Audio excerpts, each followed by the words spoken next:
బీజేపీకి ఈ దేశంలో 30% ఓటింగ్ పడుతుంది. 30%.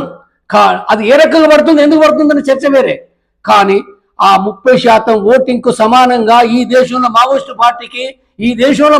పార్టీకి 30% కంటే ఎక్కువగానే మావోయిస్టు పార్టీని అభిమానించే వాళ్ళు.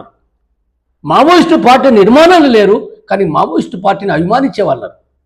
ఎందుకు అభిమానిస్తారంటే వాళ్ళు త్యాగం చేస్తారు. వాళ్ళ యొక్క చరిత్ర ఒక ఘనమైన చరిత్ర.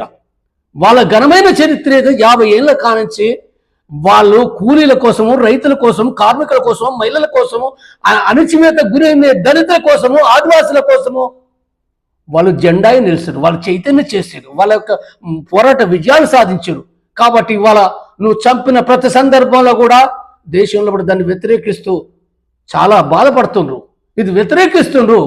కాబట్టి ఏదైతుందో భగత్ సింగ్ కాదు, భగత్ సింగ్ కంటే కూడా వేలాది ఎక్కువ రెట్లు కూడా మావోయిస్టు పార్టీ ఇవాళ వాళ్ళ త్యాగాలున్నాయి.